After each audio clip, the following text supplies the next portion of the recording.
Today we are joined by Jeff Kramer. Jeff, thank you and welcome to Rare Earliness Radio. Thank you for being here. Thank you. I appreciate it. And Jeff is the president of the board of the Chondrosarcoma Foundation. Is that accurate, Jeff? Yeah, I don't know if you said it right. It's Chondrosarcoma. Thank you. I appreciate that. And people abbreviate it as CS. Is that correct? Yeah. People that are most familiar with it would call it CS. Okay. And what I would love to do before we kind of get into the organization itself, Jeff, if you wouldn't mind just telling us a little bit about you and, kind of why you are aligned to the organization. I've got kind of a shaded history. Done quite a few things in my life. I guess that's a good thing. Yeah. But before I started the foundation, I was working in the alcohol and drug substance abuse field with interesting. Teenagers. This is back in the 80s when drug abuse was at its peak. And I was working with teenagers in Austin, Texas, of all places. Okay. Yeah. I got a degree in psychology from Texas A&M. I got my graduate degree there and then moved to Austin. Okay. And after that, I came here to Washington, D.C. and ran a national association. And it was focused on treatment. Okay. It was called the National Treatment Consortium. And for several years ran that. And then just made an abrupt change and got into the filmmaking business. And I became that's so interesting. I know you run your own multimedia company, right? That is correct. Yeah. It's called Kramer Communications. And I've produced documentaries and industrial films and commercials and music videos, you name it. I've got my hand into it. Yeah. I was fortunate. We won an Emmy for a documentary we shot in Jordan during the height of the Iraq War. Oh, wow. That's outstanding. Yeah, it was called The Price of Paradise. And so we did that. And fast forward to the present, I still do broadcasting work. I'm a broadcast technician, and I still run the multimedia company. But my daughter, back in 2026, right? I'm sorry, and back in 2016, okay, was diagnosed. Well, she wasn't diagnosed; she was misdiagnosed with a bone disorder called scoliosis. Okay. Yep. Curvature of the spine, right? Correct. Yep. They did an X-ray and found that her spine was curving, and they gave her exercises and physical therapy, which didn't work. Her pain didn't stop. Her pain got worse. She went overseas and spent the summer in Israel and was in pain. Came back, had to come back in a wheelchair with a foot drop. Oh my! And we took her to get MRI or a CT scan and found that she had a big tumor in her spine. Sure. In the lower spine, the T1 and T2 area. And at that point, she ended up getting a tissue biopsy, and we found out it was chondrosarcoma. And that started this awful journey that we had. Yeah. And she had two major operations, two surgeries, because they couldn't take it all out at once. It was that big. They had to do two separate surgeries. And as a result of that, she underwent, after that, proton radiation treatment. And she had 2 good years where we really enjoyed being with her. But then the cancer metastasized into her lungs, into other areas of her body. It actually first appeared in her big left toe. Oh, wow. Yeah, so it appeared in her extremity. Huh. The far, left toe. Right. And, that wasn't diagnosed, but they thought it was an infection, and it was treated like it was an infection, but it never healed. And so shortly after, we found through a routine scan, because once you get this disease, you're looked at every 3 to 6 months through surveillance, and because of that, we found that there were that it had metastasized in her lungs, and typically that's Hmm. where it would metastasize if it's going to metastasize. Is in It the would lungs. be the lungs.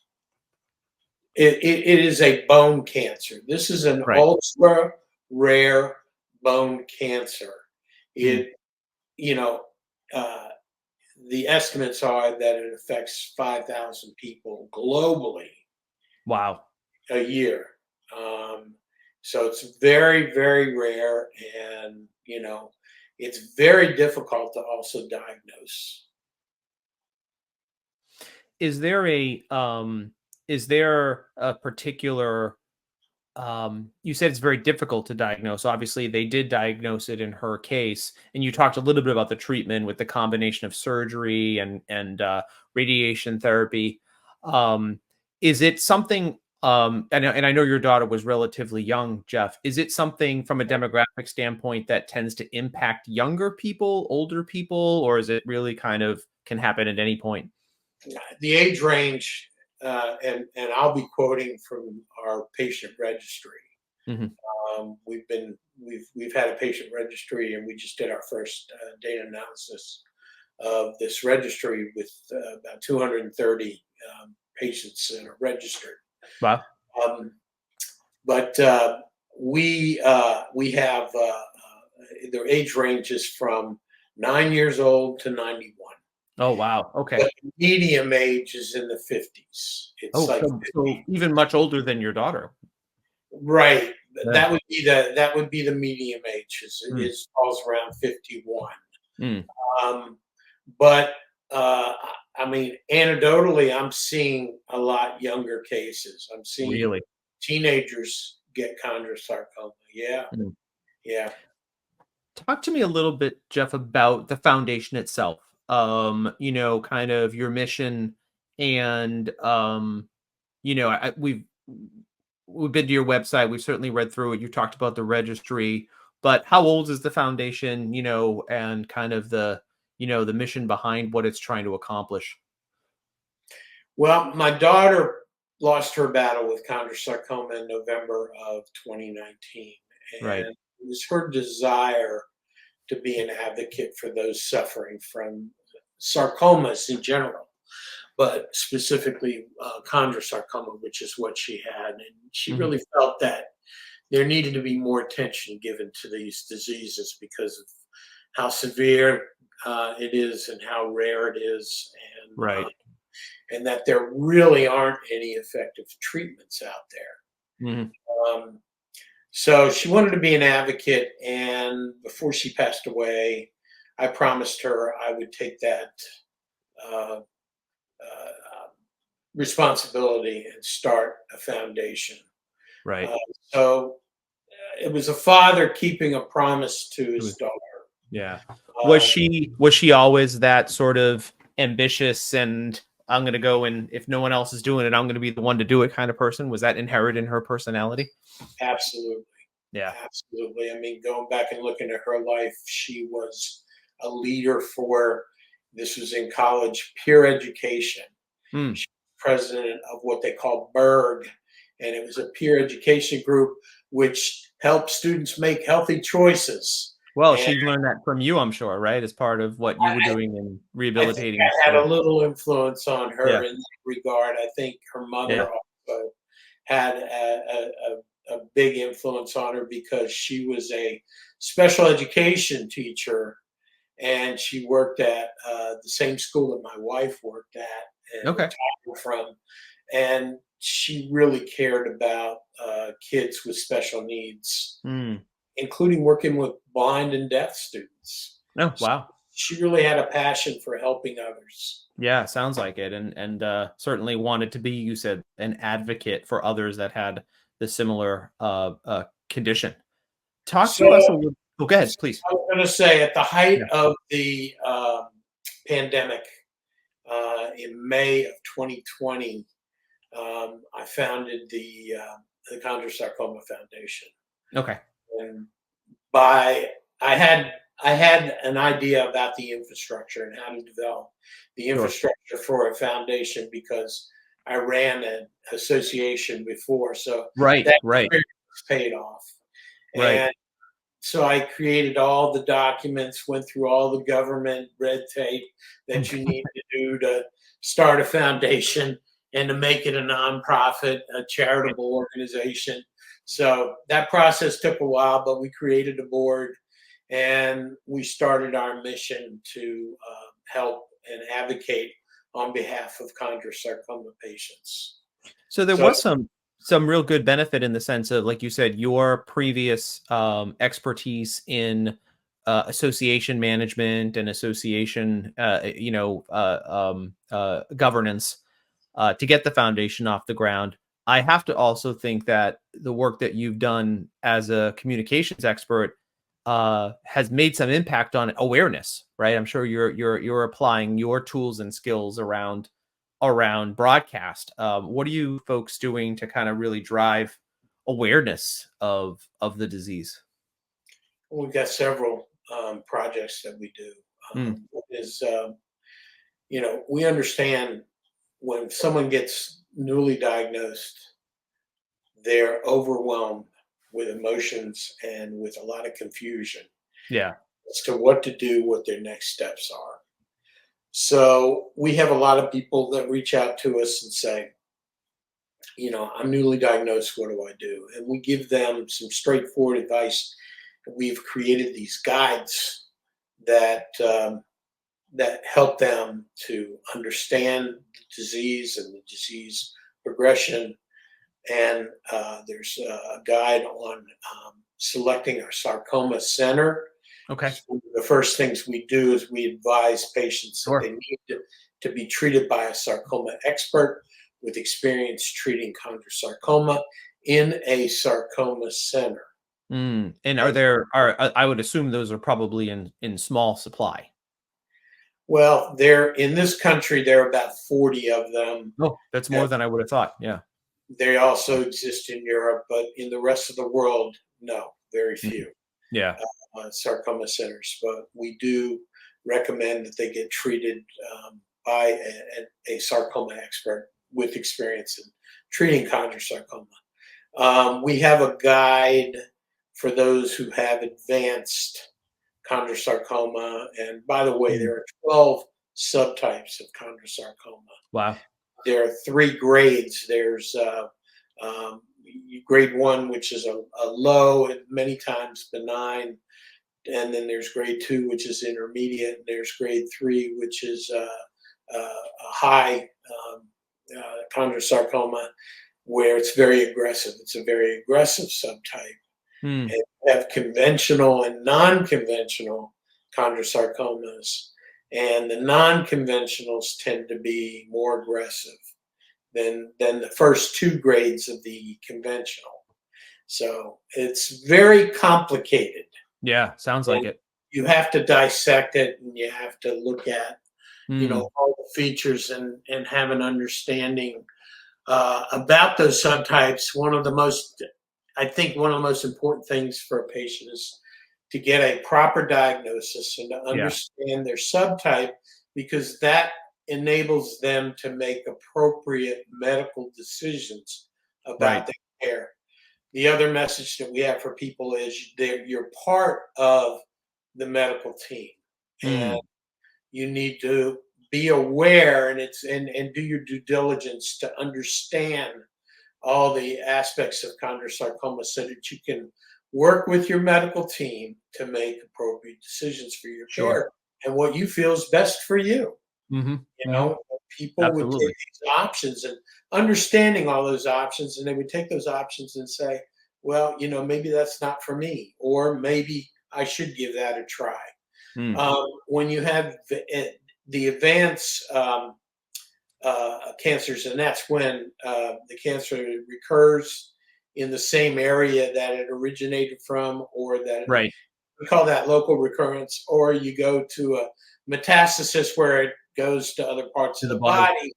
Right. And if you have that, then you got to consider right now what we offer are clinical trials. Hmm. And there are two existing clinical trials that those folks can, participate in, Right. but they have to be eligible for those Sure. trials. Sure. One trial requires that you have a particular biomarker, which Okay. is called the IDH1 biomarker. And then the Mhm. second trial requires that you meet the criteria because it has a tendency to affect the liver and cause toxicity. So if you don't meet the criteria for a healthy liver, you may not be eligible for that second trial. So Makes sense. Yeah. all these trials and all of our efforts, have limitations. I was gonna say they're still hindered. Yeah, absolutely. Um, Yes. I appreciate though, Jeff, what you were saying about really your primary objective is get to an effective and efficient diagnosis, right? For the treatment of patients. And it sounds like you're anywhere, right? Because you mentioned, yes, we have facilities here in the US. Yes, there are facilities in Europe, but there are less facilities outside of the US and Europe. And hopefully those folks are able to find their way to facilities where they are. And you talked about, finding the best medical specialist in the area for that patient. Um, is there work that you also do to kind of encourage the frontline doctors to partner with these specialists as well? Well, we're working on that. Mm. We're about to produce a physician's guide Oh, um, cool. to recognizing The chondrosarcoma, signs. Yeah. and for Yeah. that, and for that purpose, also sarcomas in general. Right. Uh, but we're going to put out a guide, how to recognize chondrosarcoma and what next steps to take Mm. in that regard. Mm. Uh, so we're working on that. You asked about other things. We Mm. also do an awareness program. Okay. On my daughter's birthday, February 6th, Mm. honor her by having Chondrosarcoma Awareness Day. That's great. And we ask people to wear something yellow Hmm. that day so that, we can recognize and honor those people who are survivors and those people who have lost their battle with this ultra Yeah. rare disease. I noticed the yellow ribbons that you have on your website is as a way to, you know, draw that identity, right, and that recognition. That That's is correct. yeah, Yes. that's love. You talked for a second a few minutes ago, Jeff, about the registry and the number of patients that you have in the registry and what you've been publishing.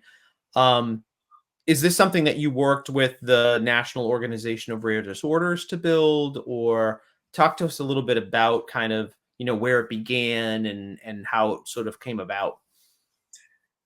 So as we were developing the foundation, we have been figuring out, well, how are we going to help patients and how are we going to make a difference? Mm, And it became clear to us through our recruitment efforts to get sarcoma experts and researchers and get a very diverse board together.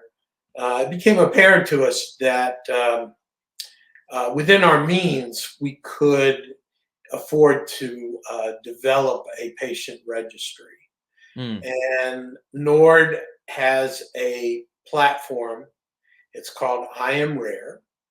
And it helped us to build the registry. I don't think I could have done it yeah. without their assistance, without their help. But they actually held my hand as I developed the study protocol, as I developed all the informed consents, and as I developed the data dictionary, which has all the questions Right. and and all the responses that we get to these. What we have currently is self-reports Mm, from patients, um, and even to get that far, Without their assistance and their guidance, I wouldn't have been able to do it. So Right. I'm very appreciative of Nord and the efforts that we've done in collaborating. And also, I was able to put our input on there. I insisted that we have a retrospective study as well as a prospective study. Retrospective meaning inclusion of those people who had passed away, and Right. we include them in the database because I think what they have to say is also important. And I obviously wanted to include my daughter Of course. and her story and her journey in this registry. Yeah. So so it was important to me, and they hadn't built that element into the registry, Okay. and I was the first foundation that said, "Well, guess what we're going to do? We're gonna add that in. Yeah. We're going to include that, and what we're going to do is find the caregiver and have the caregiver reply, make the replies Sure. for the on behalf of the patient who passed away." That's So incredible. that's Yeah. one aspect, and we were the first foundation to enter their 2.0 platform, which was a newly built platform, and we were the guinea pigs. And we had to go through a lot of revisions, to I say the bet. least, with them to get it right, to get it going, and to make it Right. fun. If someone heads over to your website, csfshayna.org, SHAYNA, Shayna.org, you have so many resources there, Jeff, right? There's the dedication videos, there's the endowment fund, there's the registry, all this helpful information that you've put there. But talk to me about where you're going next. Kind of what are some of the next major initiatives or deliverables or however you want to call it, Jeff, that you folks are working on. Like I said, there's so much there already, but I'm sure your work is never done. Now, Mm. we try to address all the unmet needs that are out there Mm. for chondrosarcoma patients. Through our registry, we learned that the quality of life for chondrosarcoma patients is lower than other cancer patients. Mm. And so we're initiating our next virtual dialogue is going to be on October 30th, addressing stress, anxiety, depression, and improving quality of life. Wow. And we're going to develop from that virtual dialogue um, an effort to have support groups, one for Mm. patients and one for family members. And I think that's an unmet need that we need to address. And for months now, people have been asking for that. So Mm. we're grateful we got some funding to be able to do that and to do it right. Yeah. So that's one initiative.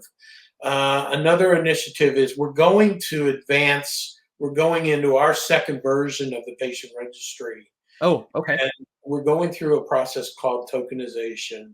Okay. Where Yep. I know that. Yep. you're familiar with that, Mhm. so we're going to look at patient records and claims data, Mhm. and look at that and compare it to self-reports. But we want to determine, you know, how we can get to uh, diagnosing it right the first time. And Right. diagnosing, we found out through our registry that it takes 400 and the average 454 days before a patient will seek medical assistance. Wow. Well, why is that? Well, Yeah. because chondrosarcoma is slow growing, and the pain doesn't just all hit you all at once. Right. It gets progressively worse over time, to Mm. the point where they feel that they need medical care and they Right. need to seek out some medical assistance. And by the time they do that, well, you've got a tumor, or finding a lump and just ignoring that lump. Sure. Because you're thinking nothing of it, right? Yeah. You don't think Yeah. anything of it. Many people, especially if they're athletic, and Right. they get pain, and then the pain gets worse at night. They think, oh, it's because I injured myself. Right. But in fact, it could be the result of having a Mm, sarcoma or chondrosarcoma. And it takes a long time for people right. to recognize that they have, something wrong. Mm, And so we need to learn, and we need to do what we can to get early detection. that's Early yeah. detection is absolutely necessary to break the chain. We Mhm, also need to focus on preventing metastasis and recurrence, mhm.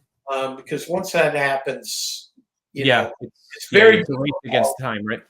Yeah, it's very difficult. We're looking at prolonging life at that point, Right, and it's very difficult to become what we call a nerd, and that is no evidence of recurring disease. right, which is a And good nerd. Yeah, that's the nerd you wanna be. Yeah. it's a good thing, yeah.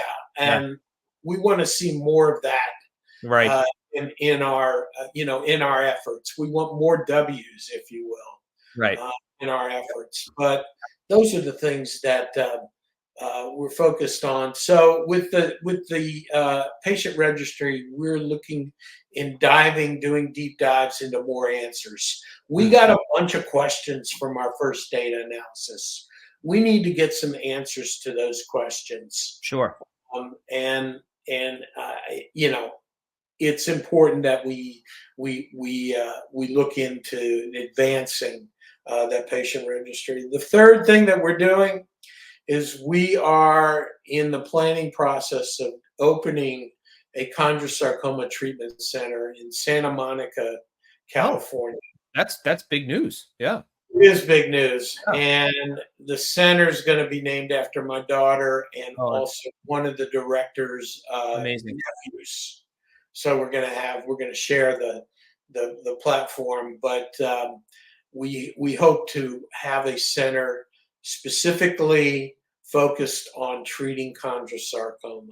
Wow. And we are building a tumor board. This is a board of sarcoma experts that Mhm, specialize in chondrosarcoma, so that we could take cases from all over the world and be able to determine a treatment plan that would be effective for them, and looking at developing some innovative approaches to treating chondrosarcoma, um, you know, through our research mechanisms. wow. Jeff, the website again, like I said, is csfshayna.org, Shayna. I encourage all of our listeners to go there to learn more, to donate. Is there any other additional pieces of information that you want to make sure folks hear before we let you go, Jeff? Well, I appreciate the opportunity to speak with you, to Mhm. share my daughter's story, to share the goals and objectives of our foundation Mm, and what we're trying to do. And, we're looking for any help we can get. So you can always go to that website too and make a small donation. We take it sure. all. Yeah, Wonderful. Before we let you go, though, I did notice on your bio that you were a volunteer firefighter. Do you still do that, Jeff? I'm retired. I've been Retired. out of it. Enough of that. Yeah. It's a young man's job, I got to tell you. And when I did it, I absolutely loved it. I bet. I actually was 30 years in the fire service as God love you. as That's a amazing. Yeah. volunteer. So Volunteer firefighters are a special breed. I tell you what, I live in an area of the country where we have a lot of volunteer fire because I live with a lot of small towns, and I a lot of respect for those men and women. Let me tell you, that's something else. Yeah. well, I considered myself and still do an adrenaline junkie, and it was always great when we could jump on that apparatus and run down the road, or even better, driving it down the road with lights and sirens and getting everybody to move away. But Oh yeah, that's great. What a rush. ultimately, it was satisfying to be able to save lives and property. Of course, And of course. when we did that, it was very gratifying, and I absolutely love the job. Anybody who is interested in the fire service, I got to tell you, it's not easy. It's Yeah, a dedication. It's a lifestyle, yeah. but ultimately, it's worth it. So I well, and you're still saving lives, right? So I see the thread here, right? From your work as an addiction counselor to everything that you're doing to honor Shayna's legacy, and being a volunteer firefighter, there's just a thread here of you trying to save lives, Jeff. So thank you again. Once again, csfshayna.org is the website. Jeff Kramer, thank you for your time, and we really appreciate it. Thank you, sir. Appreciate it.